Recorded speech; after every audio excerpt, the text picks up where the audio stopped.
आज की जो चर्चा है वो एक ऐसे युवा के विषय में है जो अभी मुझसे कुछ दिन पहले उसकी मुलाकात हुई थी और उसने अपने जीवन में घटित एक बहुत ही दुखदाई अपनी प्रेम कथा के विषय में मुझसे जिक्र किया।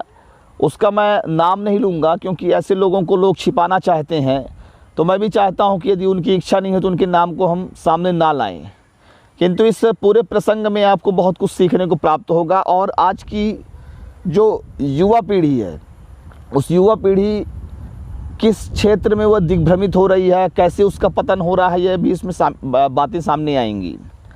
तो एक हमारा हमसे 8-10 साल का छोटा है, वो अभी आया था। देखने में ऊपर से बहुत खुश लग रहा था, मुझे लग रहा था कि बाहर से पढ़ के आया है, बाहर काम धाम कर रहा है, बहुत खुश माने सुखी है अपने जीवन में। ऐसे ही एक दिन हमारी बैठक हुई, तो बैठक में बहुत सारी बातें सामने आईं और उन बातों के दौरान मुझे उसके विषय में बहुत कुछ जानने का अवसर प्राप्त हुआ। तो उसने बताया, बोला गुरुजी अभी कुछ दिन पहले की बात है, एक लड़की से मैं बहुत प्रेम करता था और उसके साथ जो मेरा प्रेम संबंध था वो 2 साल पुराना था। लेकिन अभी 1-2 महीने पहले कुछ ऐसी भयंकर घटना मेरे जीवन में घटी जिससे मैं बहुत ज़्यादा परेशान हो गया, बहुत ज़्यादा दुखी हो गया। मैंने पूछा कि भाई विस्तार से बताओ, हम आपकी भावनाओं को समझेंगे और उसमें से क्या चीज़ें सीखने को मिल सकती हैं वो भी हम चर्चा करेंगे।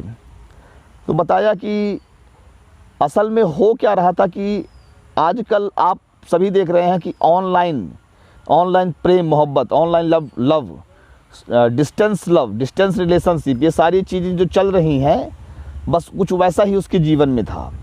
उसके जीवन में एक लड़की आई, उसकी परिचित की थी, लेकिन वो दूर दूर रहे थे और ऑनलाइन उनके बीच संवाद होता था, चैटिंग होती थी। तो हुआ क्या कि वो लड़की के जीवन में कुछ ऐसा था कि वो लड़की पहले किसी और से प्रेम करती थी और उसके बाद उसका उस लड़के के साथ झगड़ा हो गया होगा पहले वाले लड़के के साथ। तो वह यह जो हमारे साथ जो लड़का बैठा था, फिर उसके साथ वो रिश्ते में आई। अब इनके बीच ही प्रेम हो गया। अब देखिएगा कैसे तिकोना ट्रायंगल इसमें आ रहा है। तो जो पहला लड़का था उसके साथ वो लड़की की फिर से दोस्ती हो गई, फिर से प्यार हो गया। तो ये जो बीच में जो लड़का आ गया था, इसके साथ उसकी एक प्रकार से दुश्मनी हो गई, मतलब उसने इसको छोड़ना चाहा। तो उसने जैसे बातें ना करना और सारी चीज़ें जो परेशान करने वाली हैं किसी लड़के को, वो सारी चीज़ें उसने करनी शुरू कर दी। और एक दिन वही लड़की लड़का बनकर, भाई बनकर, खुद के भाई बनकर उसने इस लड़के को मैसेज किया, कहा कि अब हम कभी बात नहीं कर सकते, भैया को पता चल गया है, ये वो सारी चीज़ें। इस लड़के को लग गया बहुत ज़्यादा सदमा। अब ये बताता था कि गुरुजी मुझे इतना ज़्यादा सदमा लगा कि मैं एक दिन में, मुझे उसने ब्लॉक कर दिया था और एक दिन में करीब 100 से 150 बार मैं फ़ोन करता था। ब्लॉक हूँ उसके बाद ही मन नहीं मानता था, मैं 100 से 150 बार डेली उसको फ़ोन करता था ब्लॉक होने के बाद भी। मुझे लगता है कि बहुत सारी युवाओं के साथ ये घटना घट रही होगी। ये ऑनलाइन लव बहुत खतरनाक मामला होता है।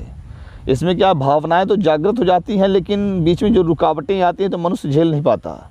बोला कि मैं बेहोश हो गया था। अच्छा, वही लड़का जिसको मैं अभी तक खुद समझ रहा था, जो हेल्दी है, काम कर रहा है, सारी चीज़ें, लेकिन ये छिपी हुई बातें हैं, वो बेहोश हो गया था।